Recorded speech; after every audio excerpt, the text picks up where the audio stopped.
their own enjoyment. They want to enjoy government of their friend. So if he took that advice, they will not enjoy their government the way they should. So they didn't give him the advice for his own good. They gave the advice for their own good. So when destruction came now, they removed their hand. Because through the advice, the government was divided under Rehoboam. Why didn't they fight to get it back? They have nothing to do. Why? Because every counsel you take, remember, the consequence is coming back to you. It's not coming back to the one that gave you the advice.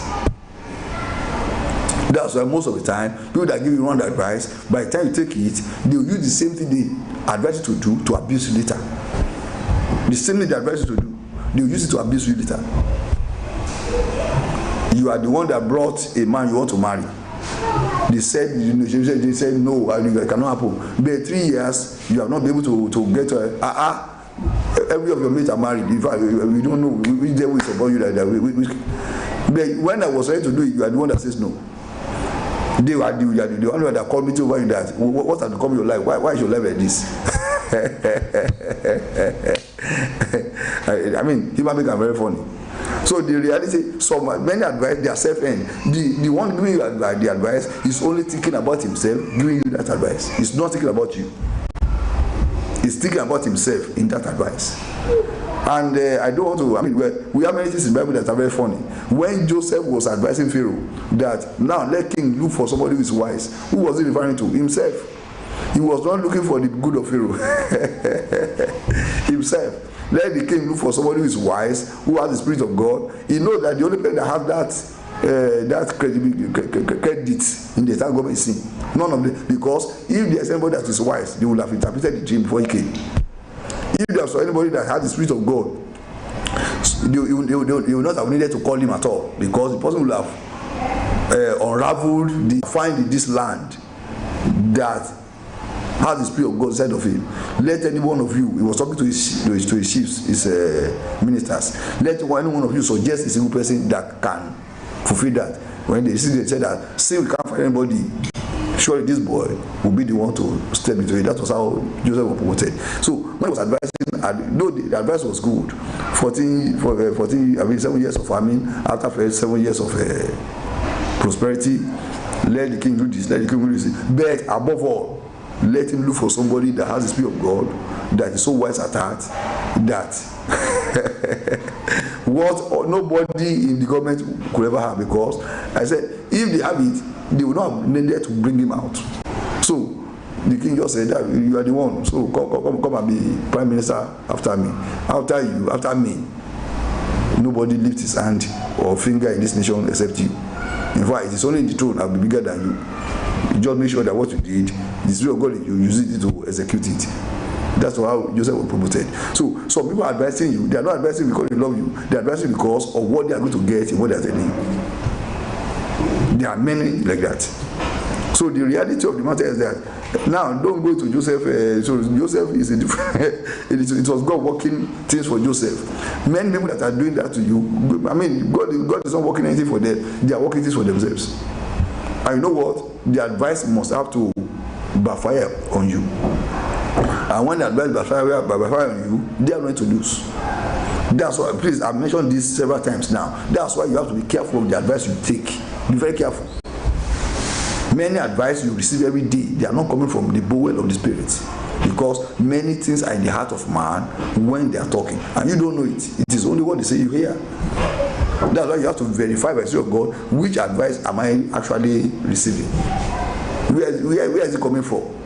With what heart? With what heart? What's the interest of this person? What is telling me? So the reality of the matter is that is why you don't have God for another person first. You have God for yourself first. Now some advice look like bad, but they are the best advice you can take. Why? Because they are the truth of the Bible. You know what? Bible is not always advising you according to your like, according to what you are going to like. Forget it.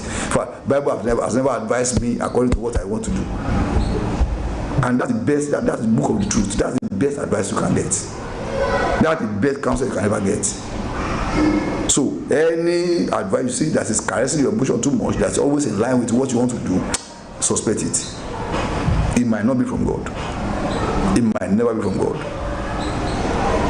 whatever is coming, I'm telling you, I mean, in every situation.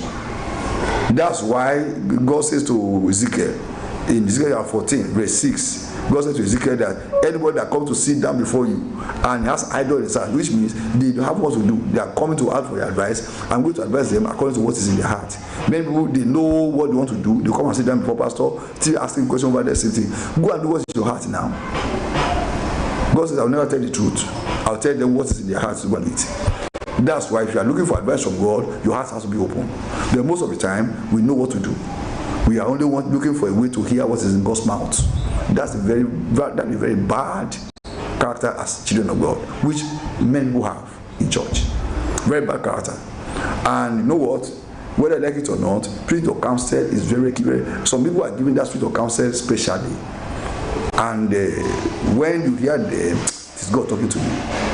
In fact, sometimes I prefer the spirit of counsel than prophecy. Why? Because the spirit of counsel, most of the time, if it's coming from the right source, it's like God himself is talking to you.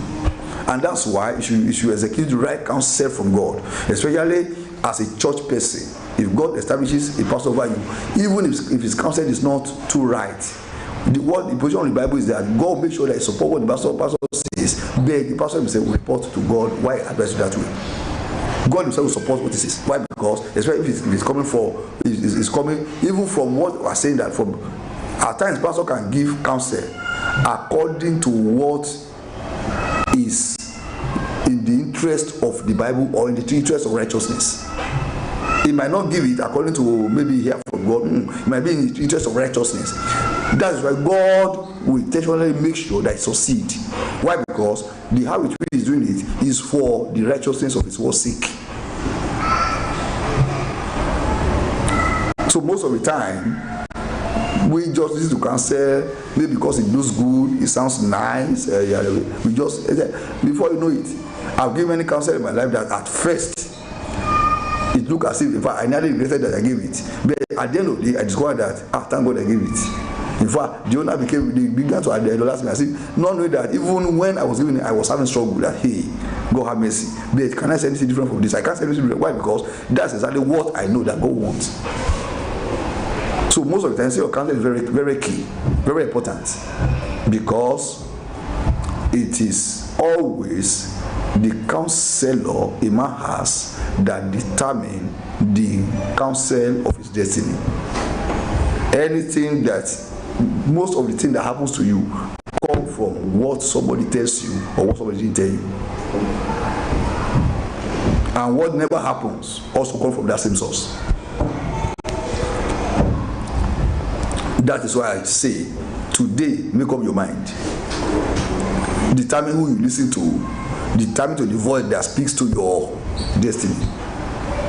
Intentionally determine. In fact, if God has given you one, keep it well. Otherwise, if you lose it, your life becomes so. Now, you know, Satan may not be wicked as we think. He might only be using his wise devices against us. Why? Because Satan himself knows that if he takes a voice away from your life to God, always referring back to God, but other voices, they are referring you to the world, referring you to your pleasure, referring you to your destiny. Life must work for you. But there's a voice that's always referring you back to righteousness. But Satan